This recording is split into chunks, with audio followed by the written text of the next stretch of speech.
አንድ አምላክ በሚሆን በአብ በወልድ በመንፈስ ቅዱስ ስም ግንቦት 14 በዚች ቀን ከመንፈሳውያን ኃይላት ጋር አንድነት ያለው የከበረ አባት አባ ጳውሜስ አረፈ።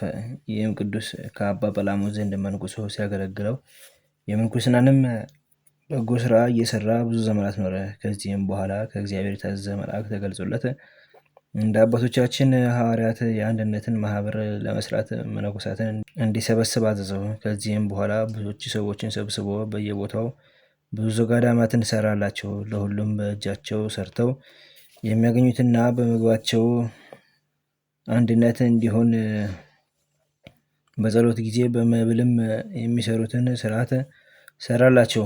እርሱ ከሁሉ በላይ አበምኔት ሆኖ ከበታቸው ገዳማት ለእያንዳንዱ አበምኔት ሾመላቸው። ከሀገረ እሷን ወሰን ከአትፉ ከአክሚም ከተናዱስ እስከ ላይ ግብፅ መጨረሻ ከደቡብም ከባህራውያንም የተመሳቀለ መንገድ ድረስ ሁሉንም ገዳማት በመዞር ይጎበኛቸዋል። ይህም አባት ስለዚህ ዓለም ከንቱ ውዳሴና በመካከላቸውም ጥል እንዳይኖር ከልጆቹ ክህነትን እንዲሾሙ አያሰናብትም። ግን ለእያንዳንዱ ገዳም የሚቀድሱላቸውን ቀሳውስት ከዓለም አደረገ። ሊቀ ጳጳሳት ሐዋርያዊ አትናቴዎስ ወደ ላይ ግብፅ በወጣ ጊዜ ይህን አባት አባ ጳውሜስን ቅስና ሊሾመው ወደደ። ከእርሱም ሸሸ። የከበረ አትናቴዎስም ልጆቹን የማይናወጥ ቤትን የሰራ ሆይ ከከንቱ ውዳሴ የራክ አንተ ብፁዕ ነህ፣ ልጆችህም ብፁዓን ናቸው ብሎሃል በሉት አባታችሁን አላቸው። አንድ ጊዜም ሲኦልን ያይ ዘንድ ወደደ። እነሆ የእግዚአብሔር መልአክ ነጥቆ አውጥቶ በገነት የጻድቃን ማደሪያ እንዲሁም በሲኦል የስቃይን ቦታ አሳየው። ይህም አባት በአንድነት ማህበር ላይ እያጽናናቸውና ስርዓትንም እየሰራላቸው አበምኔት ሆኖ 40 ዓመት ኖረ። ከዚህም በኋላ በእርሱ ፈንታ ደቀ መዝሙሩ ቴዎድሮስን ሾሞላቸው በሰላም አረፈ። ለእግዚአብሔር ምስጋና ይሁን፣ እኛንም በአማላጅነቱ ይማረን ለዘላለሙ አሜን። በዚችም ቀን የምስር ገዢ በሆነ በቡላሚስ ዘመን ከሀገረ ፈርማ ሰማዕት የሆነ አባ ሲማኮስ አረፈ። ይህም ቅዱስ ቀጭን ልብሶችን እና የከበሩ የሐር ልብሶችን የሚሰራ ነው። ወላጆችም አሉት። እነርሱም ቴዎድሮስ እና ሲሲኮስ ናቸው። ክርስቲያኖችን ሊያሰቃይ መኮንን ቡላሚስ እንደመጣ በሰማ ጊዜ ይህ ቅዱስ የዚህን ዓለም ክብር ንቀው እስከተው ድረስ ባልንጀሮቹን ይመክርና ያስተምራቸው ጀመር። ከዚህም በኋላ ወላጆቹን ተሰናበታቸው።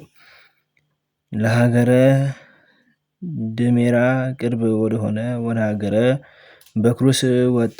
መኮንኑንም አንዲቷን ሴት ሲያሰቃያት አገኘው። ወደ እሳት ምድጃም ጨምሯት በሰማዕትነትም ሞተች። በኋላ ግን እሳቱ ቀዝቃዛ ሆኖ ይህም ቅዱስ ይህንን ይመለከት ነበር። ከዚህም በኋላ ወደ መኮንኑ ፊት ቀርቦ በክብር ባለቤት በጌታችን ኢየሱስ ክርስቶስ ታመነ። መኮንኑም ታላቅ ስቃይን አሰቃየው። በዚያም ጊዜ ዕድሜው 20 ዓመት ነበረ። ሰቀሉት። ከመንኮራኩር ውስጥ ጨምሮ አበራዩት። ከእርሱም ብዙ ደም ፈሰሰ። ወደ አንዲት ውርት ሴት ደሙ ደርሶ ነካት። ያን ጊዜም ድና አየች። ከዚያም ደግሞ በእንጨት ላይ ሰቀሉት። እርሱም ይረዳው ዘንድ ወደ ክብር ባለቤት ጌታችን ፈጽሞ ይማልድ ነበር። መኮንኑም ራሱን በሰይፍ እንዲቆርጡ አዘዘ። ሰያፊም የሚቆርጠው ዘንድ ሰይፉን መዘዘ። ኃይል ተነስቶት መንቀሳቀስ አልተቻለውም። እንዲሁም ሶስተኛው እስከ 14 ሰይፎች ኃይላቸው ደክሞ በምድር ላይ ወደቁ። ከዚህ በኋላ በአንገቱ ገመድ አስገብተው እስከ ረጅም ተራራ አናት ድረስ ጎተቱት። ነፍሱንም በክብር ባለቤት ጌታችን እጅ ሰጥቶ የምስክርነት አክሊልን ተቀበለ። ከወታደሮች ውስጥ ዲዳና ደንቆሮ ነበረ። የቅዱሱን ስጋ ባየ ጊዜ ጆሮቹ ሰሙ፣ አንደበቱም ተናገረ። እድኩ ከተባለ ሀገርም ምዕመናን መጥተው የቅዱስ ሲማኮስን ስጋ ወሰዱ።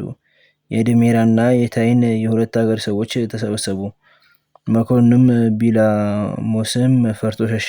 ከስጋውም ድንቆች ታላቅ ታምራት ለበሽተኞችም ፈውስ ሆነ። አረማውያንም አይተው በጌታችን ኢየሱስ ክርስቶስ አምነው ተጠመቁ። በሰማዕትነትም ሞቱ። ቁጥራቸውም 1750 ሆነ። ወንዶችና ሴቶች ወጣቶችም ከዚህ በኋላ የቅዱስ ሲማኮስን ስጋ ተሸክመው በርሙን ወደሚባል ሀገር በታላቅ ክብር ወሰዱት።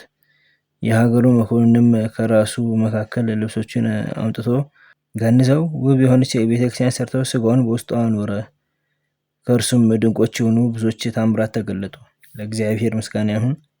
እኛንም በቅዱስ ሲማኮስ ጸሎት ይማረን፣ በረከቱም ከኛ ጋር ለዘላለሙ ትኑር አሜን። አንድ አምላክ በሚሆን በአብ በወልድ በመንፈስ ቅዱስ ስም ግንቦት 15 በዚች ቀን ከ12ቱ አንዱ ሐዋርያ ስምዖን ምስክር ሆኖ አረፈ። ዘአቅረብኩ ማሕሌተ ዘኪሬ አእላፈ እምለተጸምዱከ ዘልፈ ለላነብብ ተወከፍ ዘኔቴ መጻፈ ተደሰከ እግዚኦ ጸሪቀ ብሎ ተጎፈ እምላቡ ላንሰ ተርፈ ነቢያት ቅዱሳን ሐዋርያት ሰባኪያን ሰማዕታት ወጻድቃን ደናግል አዲ ወመነኮሳት ሄራን ባርኩ ጉባኤያቲ መካን እስከ ያደገ ሊቅ ኦንስ ህፃን ለጻፎ በክርታስ ወለዛ ጻፎ ጽድስ ወለዛ አምቦ ስተርጎመ ሳዲሰ ወለዛ ሰማ ቃለው በዝነፈሱ ጸሎተሙ ማርያም አረቂተ ኩሉ እንባስ ወሬ ማረን ኢየሱስ ክርስቶስ። በቅዱሳኑ ጸሎት ጠብቀን በረከታቸውም ከኛ ጋር ትኖር። ኦ አምላክነ በከመ ትገባ እኮ በከመ ሰነ አቡነ ዘበሰማያት